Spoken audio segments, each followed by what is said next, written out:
ब्रह्मचर्य से 600 दिन बाद 600 दिन आप जब कंप्लीट कर लेते हो तो आपको क्या क्या फ़ायदे मिलने शुरू हो जाते हैं। तो सबसे पहला फ़ायदा ये है कि आपका जो कॉन्सेंट्रेशन लेवल है, जो आपकी एकाग्रता है, वो 200-300 गुना हो जाती है। मतलब अभी हमारी आदत कैसी है चाहे हमारे मन की मस्तिष्क की, कि हम एक काम करने बैठे हम कहीं और पहुंच गए, दूसरा काम करने बैठे कहीं और पहुंच गए। लेकिन 600 दिन बाद जैसे ही आप 600 दिन का आंकड़ा पार करते हैं, आपकी एकाग्रता लेज़र फोकस होगी कि आपने किसी चीज़ पर दृष्टि डाली है तो आपकी एकाग्रता वहीं रहेगी। इतनी नज़र आपकी पैनी हो जाएगी, इतना मन आपका एकाग्र हो जाएगा।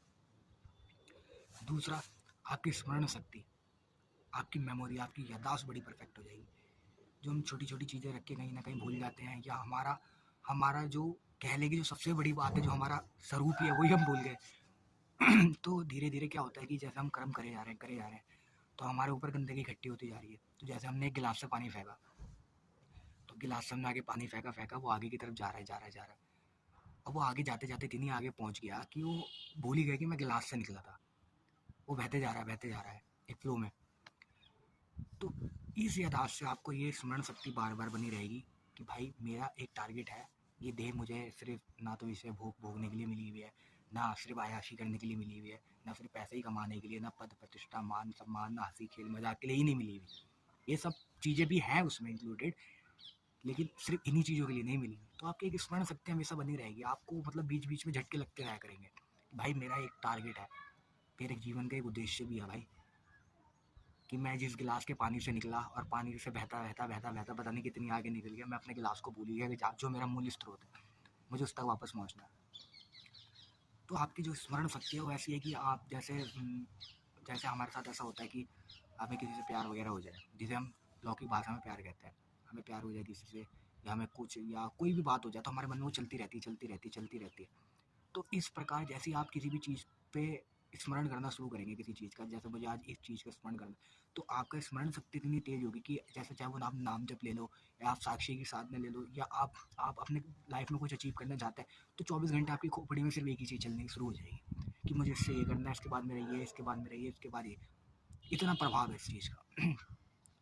और इससे एक फ़ायदा यह है कि आपका जो मन है वो निर्मल होना शुरू हो जाएगा। हम कहते हैं ना कि हर व्यक्ति के भीतर एक बच्चा छुपा हुआ है, कि हर व्यक्ति मतलब होता नहीं कि जब बच्चे कितने काइंड होते हैं, कितने इनोसेंस होते हैं। हम जब उदाहरण जो मैंने आपको दिया कि गिलास के पानी से हम आगे आगे निकल गए यात्रा में, तो हम जो अपना नेचर है, हम जो अपना स्वभाव है, हम वही भूल गए। हम बचपन में कैसे थे। अब हम कहते हैं, एक बात ये भी कही जाती है कि व्यक्ति जैसे ही अपने जीवन में जो जो कर्म करता है, उसका नेचर उसके चेहरे पे झलकना शुरू हो जाता है। आप देखते होगे जो बहुत ज़्यादा उम्र के लोग हैं तो उनके चेहरे कैसे हो जाते हैं। जो व्यक्ति जैसा जीवन जीता है उसका चेहरा भी वैसा हो जाता है, उसका व्यवहार, उसका व्यक्तित्व उसके चेहरे पे झलकने लग जाता है। तो इसके साथ साथ ये भी है कि जो हमारे अंदर की दयालुता, करुणा, मैत्री, प्रेम, उदारता, दान, ये जो हमारी कुछ चीज़ें थी, बहुमूल्य चीज़ें, ये यात्रा करते करते हमसे बहुत पीछे छूट गई। अब हमने क्या पकड़ लिया, हम किसी से भी बात करेंगे तो स्वार्थ है, कुछ भी बात करेंगे तो मुझे इससे ये काम निकालना है, हम किसी से बात भी करेंगे तो उसको शोषण करना चाहेंगे, लेकिन ये चीज़ खत्म हो जाती है। ब्रह्मचर्य आपके मन को साफ कर देता है। आप यात्रा करते करते जो धूल पड़ी थी, जो गंदगी हम पे समाज ने, दुनिया ने, हमारे अनुभवों ने, जो लोग हमारे जीवन में आए, उन्होंने हमारे साथ बुरा बुरा किया, चाहे हमें कोई धोखा दे गया, कैसा भी, उनके कारण हम बुरा बने, हम बल्कि ऐसे थे नहीं कभी, हम ऐसे बने परिस्थितिवश कारणासार, तो हम तो उन चीज़ों की छापे पड़ गई थी। तो ब्रह्मचर्य क्या करता है, उन चीज़ों को प्योरीफाई कर देता है। आपका जो बिल्कुल मूल नेचर था, उस नेचर में आप वापस आ जाएंगे, बच्चे की तरह हो जाएंगे जैसे बच्चा था। बच्चे में हम थे, हमें किसी चीज़ की ना टेंशन थी, ना किसी चीज़ की, ना हमारे जीवन में कुछ ऐसा था, लेकिन हम हमेशा खुश रहते थे। धीरे धीरे जैसे हम बड़े हुए, हम चीज़ों के पीछे भागना शुरू, क्योंकि हमारे दिमाग में चीज़ें लोगों ने डाली कि तुम अधूरे हो, तुम ये करोगे तब तुम पूर्ण हो जाओगे, तुम इतने मार्क्स लेके आओगे तभी तुम अच्छे बच्चे कहला जाओगे, नहीं तो तुम अच्छे बच्चे नहीं हो। तो अब मुझे अच्छा बच्चा बनना है तो मुझे मार्क्स अच्छे लाने पड़ेंगे। तो मन में ये चीज़ें बैठ गई। तो ऐसी कंडीशनिंग जो हमारी है, बहुत लंबी कंडीशनिंग है। तो धीरे धीरे जो सीमेन रिटेंशन है, जो वीर्य प्रतिधारण है, ये आपकी कंडीशनिंग खत्म कर देता है, ये बाउंड्री तोड़ना शुरू कर देता है। तब आप भीड़ से अलग हट के, आपके पास एक बुद्धिमत्ता, एक विवेक होता है कि आप उससे हट के अलग सोच पाओ कुछ। और एक चीज़ ये भी होगी कि आपका जो इंटेलेक्ट है, जो आपकी बुद्धिमत्ता है, जो आपका विवेक है, वो नेक्स्ट लेवल हो जाएगा। मतलब जन साधारण, अगर आप 1000 लोगों के बीच में भी हैं, अगर आप अनपढ़ भी हैं, तो सच्ची कह रहा हूँ, आप उन 1000 लोगों जिनके पास डिग्रियाँ हैं, आपकी बुद्धिमत्ता, आपका विवेक उन लोगों से ज़्यादा होगा। आपके पास जो एक बौद्धिक स्तर की क्षमता है, जो प्रवीणता है, वो सिर्फ उसी चीज़ से आती है।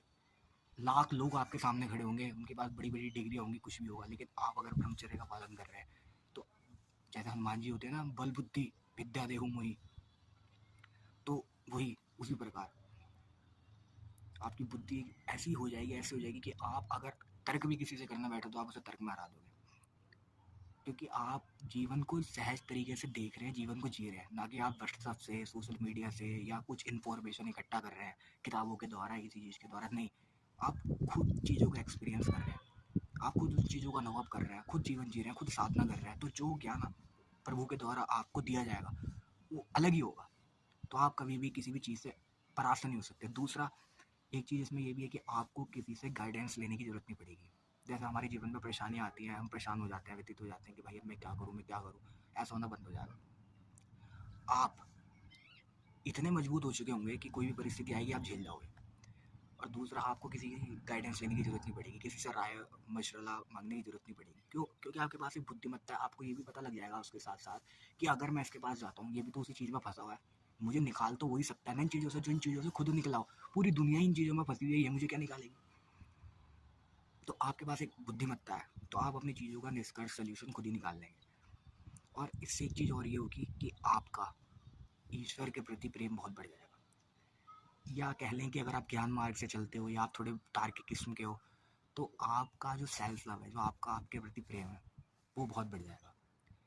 अगर आप थोड़े से नरम हृदय के हो, हृदय प्रधान हो, तो आपका ईश्वर के प्रति भाव बहुत बढ़ जाएगा। आपकी अटूट निष्ठा ईश्वर पे हो जाएगी कि कुछ भी हो जाए, ब्रह्मांड के ब्रह्मांड नष्ट हो जाए, धरती नष्ट हो जाए, एक व्यक्ति मेरे साथ खड़ा ना हो, पूरा संसार मेरे विपक्ष में खड़ा हो, लेकिन मेरे साथ मालिक है जिसका ये सब रचा हुआ है। आपकी ऐसी अटूट श्रद्धा हो जाएगी कि आप ईश्वर से प्यार करने लग जाओगे दोबारा, जो कि हम भूल गए। इतनी आगे निकल गए कि हम भूल ही गए अपने प्यारे को, अपने प्रीतम को। तो ये कुछ लाभ थे जो आपको मिलेंगे, और बाकी आगे बताते रहेंगे 700 दिन, 750 दिन, 800 दिन में क्या क्या होता है।